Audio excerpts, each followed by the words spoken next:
Assalamualaikum warahmatullahi wabarakatuh. Perkenalkan, nama saya Reza Eka Putra, program studi manajemen bisnis syariah dengan NIM 2304030082, kelas 3B. Baik, kali ini saya akan presentasikan mengenai ijarah wa iktina. Yang pertama, definisi ijarah wa iktina.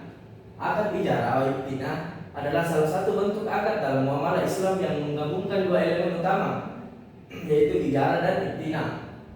Akad ini sering digunakan dalam produk pembiayaan syariah seperti pembelian kendaraan, properti, atau peralatan. Ijarah atau sewa menyewa. Pada tahap awal, pihak penyedia atau bank lembaga keuangan syariah menyewakan barang atau aset tertentu kepada nasabah dengan imbal berupa pembayaran sewa secara berkala. Hak milik aset tetap berada di tangan pihak penyedia selama masa akad. Kedua, iktina atau opsional kepemilikan. Di akhir masa sewa, nasabah memiliki opsi untuk membeli aset tersebut dari pihak penyedia dengan harga yang telah disepakati di awal akad. Jika nasabah memilih untuk membeli, maka aset tersebut berpindah kepemilikannya kepada nasabah. Next. Ya, berikutnya dasar hukum ijarah wa iktina. Yang pertama, dasar hukum Al-Quran yang ada dalam Al-Quran. Dan jika kamu ingin anakmu disusukan oleh orang lain, maka tidak ada dosa bagimu apabila kamu memberikan pembayaran menurut yang patut. Surah Al-Baqarah ayat 233. Yang kedua, Rasulullah SAW bersabda, berikanlah upah kepada pekerja sebelum keringatnya kering. Yang ketiga, para ulama sepakat tentang kebolehan akad ijarah selama memenuhi rukun dan syarat yang ditetapkan oleh syariat. Konsep ijarah telah dikenal sejak masa Rasulullah SAW dan menjadi bagian dari praktik muamalah yang diperbolehkan, sebagaimana disebutkan dalam berbagai kitab fikih klasik. Next. Ya, selanjutnya prosedur akad ijarah wa iktina. Yang pertama, pengadaan aset.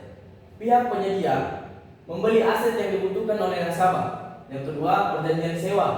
Pihak penyedia dan nasabah menyepakati kontrak ijarah, termasuk durasi sewa, jumlah pembayaran, dan syarat-syarat lainnya. Yang ketiga, pembayaran sewa. Nasabah membayar sewa secara berskala sesuai dengan perjanjian. Yang keempat, opsional pembelian. Di akhir masa sewa, nasabah diberi pilihan untuk membeli aset tersebut. Jika opsi ini diambil, nasabah membayar harga sisa atau residual value yang telah disepakati di awal akad. Next. Selanjutnya, fatwa DSN MUI. Berdasarkan fatwa Dewan Syariah Nasional atau DSN MUI nomor 27 garing DSN MUI garing 3/2002 tentang ijarah muntahiyah bitamlik atau sewa dengan kepemilikan di akhir masa sewa, yang menjadi acuan untuk akad ijarah iktina. Rukun dan syaratnya adalah sebagai berikut. Yang pertama, rukunnya pihak yang berakad atau mujir dan mustajir. Yang kedua, objek akad. Yang ketiga, ijab dan kabul.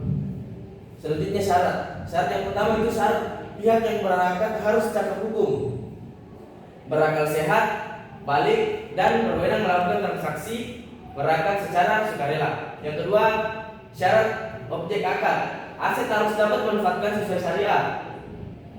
Aset dimiliki oleh pihak penyewa. Yang ketiga, manfaat aset harus dapat digunakan tanpa merusak atau menghilangkan barang pokoknya. Next. Yang terakhir, hikmah akad ijarah wa iktina. Yang pertama, meningkatkan kesadaran akan prinsip syariah. Yang kedua, memfasilitasi kepemilikan dengan bertahap. Yang ketiga, keadilan dalam transaksi.